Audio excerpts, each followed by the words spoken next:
Hello guys, ഇന്നത്തെ നമ്മുടെ എര വാർ 2 ആണ്. ഈ പടം കാണുന്നതിന് മുന്നേ ലോജിക്കെല്ലാം എടുത്ത് ഒരു പെട്ടിയിലാക്കി അടച്ചു വെക്കുക. പടം തുടങ്ങുന്നത് തന്നെ വേൾഡ് ടൂർ പോയിട്ടാണ്. ഈ സിനിമയിൽ കാണിക്കാത്ത ഒരു സ്ഥലം പോലും ഉണ്ടാവുമെന്ന് എനിക്ക് തോന്നില്ല.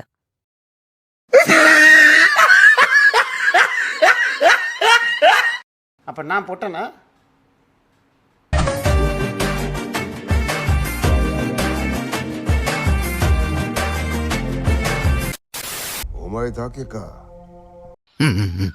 എന്താ ഷൈട്ട് പറഞ്ഞ ഒന്നും മനസ്സിലായില്ല, പക്ഷെ കാണിക്കണ്ട. കബീറണ്ണന്റെ കാൽക്കുലേഷൻ തന്നെ ഏത് ലെവലാണല്ലേ.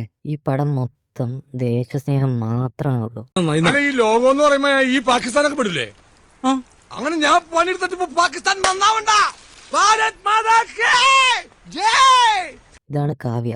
കാവ്യ ഇപ്പം യൂണിഫോമിലാണ്. പക്ഷെ കുറച്ച് കഴിഞ്ഞാൽ ഒരു യൂണിഫോം പോയിട്ട് ഒന്നും ഉണ്ടാവില്ല.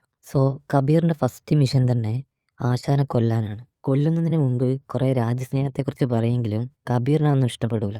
ഈ ചർച്ച കണ്ടാൽ നമ്മൾ വിചാരിക്കും പോലെ ഇന്ത്യ പാകിസ്ഥാൻ നമ്മളെ യുദ്ധത്തെ പറ്റി സംസാരിക്കുന്നത്. വേറെ ഒന്നുമല്ല, കടല മാഫിയെ പിടിക്കാനാണ്. ഇപ്പം മിച്ചറിലും കടലമാവിലും ഒക്കെ ഉപയോഗിക്കുന്നത് കടലയല്ല എത്ര പ്ലാസ്റ്റിക് ആണെന്നാണ് അവരുടെ വിവാദം. അങ്ങനെ അതിനെ പിടിക്കാനുള്ള ചർച്ചയാണ് ഈ പറയുന്നത്. NTRനോട് ഓവർലോഡാണ്, പോകാൻ പറ്റില്ല എന്നൊക്കെ പറഞ്ഞെങ്കിലും പുള്ളിക്കാരൻ ഇതൊന്നും ഒരു വിഷയമേ അല്ല. നിങ്ങളുടെ മുമ്പിൽ വെറും ഒരു പച്ച മനുഷ്യനായിരിക്കാനാണ് എനിക്ക് ആഗ്രഹം. അതായത് NTRന്റെ വീട്ടിൽ കൃഷി ചെയ്ത നല്ല നാടൻ മൈസൂരാണ്. അച്ഛനെ കാണാലോ എന്ന് പറഞ്ഞ മോളിരിക്കുമ്പോഴാണ് കബീർ ഇതൊന്നും മൈൻഡ് ചെയ്യാതെ അങ്ങ് പോകും. ഞാൻ ആരോ ഏട്ടാ? അടി കപ്പിയാരെ കൂട്ടമണി, അതാണ് ഞങ്ങളുടെ നാടത്തിന്റെ പേര്.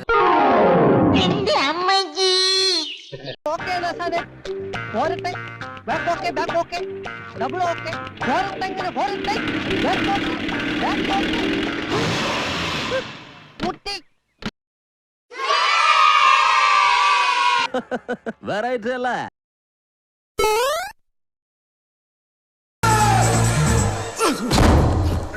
അസംബ്ലി പിരിച്ചുവിട്ടു.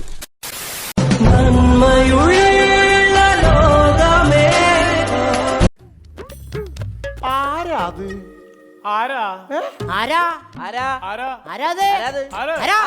മനന്റെ ചുളയിലിറാഴി പൊന്നുയിനാഥൻ കാമനോട്ടം കാമനോട്ടം പൊന്നുയിനാഥൻ കാമനോട്ടം ആരേ. ഇത് ഫ്ലൈറ്റിൽ നിന്ന് തന്നെയല്ലടാ കളിക്കുന്നത്. എന്നാൽ അതിന്റെ കുറച്ച് എക്സ്പ്രഷനെ ഇട്ടൂടെ. ഇതൊരുമാതിരി പാടത്ത് ഫുട്ബോൾ കളിക്കുന്ന പോലെ. അങ്ങനെ ഇരിക്കെയാണ് കബീർ മനസ്സിലാക്കുന്നത് രഘു ഹീറോ അല്ല, വില്ലൻ തന്നെയാണ്. കാണുന്നവർക്ക് തന്നെ മുന്നേ മനസ്സിലായിട്ടുണ്ട്, പക്ഷെ കബീറിന് ഇപ്പോഴാണ് മനസ്സിലായത്. കുട്ടിക്കാലത്ത് രഘു കബീറിന്റെ ജീവൻ രക്ഷിച്ചിരുന്നു. പക്ഷെ ആർമിയിൽ കബീറിനെ കിട്ടും, രഘുവിനെ കിട്ടില്ല. നമ്മൾ അനാഥരാണ്, പക്ഷെ ഗുണ്ടകളല്ല. ഇപ്പൊ നമുക്ക് രഘു കാണിച്ചു തരുന്ന ഒരു ജയിൽ ചാടുന്ന ട്യൂട്ടോറിയലാണ്. ഒന്നുമില്ല, അതിന്റെ മുകളിലുള്ള സാധനങ്ങളേക്ക് കയറുക, പിന്നെ ആ കമ്പിന്ന് പിടിക്കുക, നേരെ ചാട്, ഫിനിഷ്. എന്ത് കാര്യത്തിനാണിത്? ഒരു സുഖം, ഒരു മനസുഖം. Emotional damage. ഇവനെന്താണ് വല്ല ഫീനിക്സ് പക്ഷിയാണ്? അവൻ കത്തിയെടുത്തുനിന്നൊക്കെ എണീറ്റ് വരുന്നു. അങ്ങനെ വെള്ളത്തിൽ ഓടി ബോറടിച്ച ഈ ബോട്ട് കുറച്ച് കഴിഞ്ഞപ്പോ കരയിൽ ഓടാൻ തുടങ്ങി.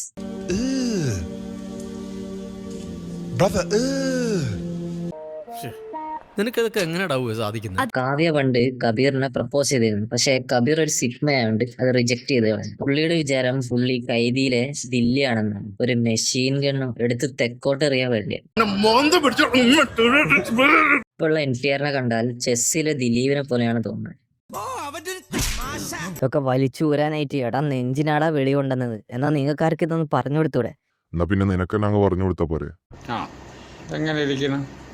അപ്പൊ ശരിക്കും ഇവരുടെ പ്രശ്നം എന്താന്ന് വെച്ച് കഴിഞ്ഞാല് കബീറിന് ഇന്ത്യയാണ് ഫസ്റ്റ് എന്ന് പറയണം, രഘുവിനാണെങ്കിൽ രഘു ആണ് ഫസ്റ്റ് എന്നും പറയണം.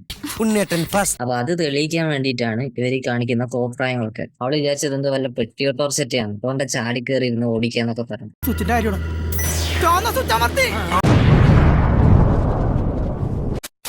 അങ്ങനെ രഘുവിനെ കൊല്ലുന്നതിന് മുന്നേ കബീർ ദേശസ്നേഹത്തെ കുറിച്ച് ഒരു ക്ലാസ് ഒക്കെ എടുത്തത്. പിന്നെ മരിച്ച NTR പുനർജനിക്കും, അറിയാലോ, സ്വാഭാവികം, ചിരഞ്ജീവിയാണ്. പിന്നെ ഇവിടെ ഒന്നും കബാബ് കിട്ടായിട്ടായിരിക്കും ഇവര് പാകിസ്ഥാനിൽ പോയത് കബാബ് കഴിക്കാൻ വേണ്ടി. ഗൈസ്, ഈ വീഡിയോ ഇവിടെ തീരുകയാണ്. സോ നിങ്ങളുടെ വിലയേറിയ അഭിപ്രായങ്ങൾ കമന്റ് ചെയ്യുക. ഗൈസ്, നിങ്ങൾക്ക് ഈ വീഡിയോ ഇഷ്ടപ്പെട്ടു എന്ന് ഞാൻ വിചാരിക്കുന്നു. ഇഷ്ടപ്പെട്ടാൽ ലൈക്ക് ചെയ്യുക, ചാനൽ സബ്സ്ക്രൈബ് ചെയ്യുക. പിന്നെ ഇതിനു മുന്നേ ഉള്ള വീഡിയോസ് കൂടെ ഒന്ന് ചെക്ക് ചെയ്യുക. അപ്പോൾ നമുക്ക് അടുത്ത നല്ലൊരു വീഡിയോയിൽ കാണാം. ബൈ.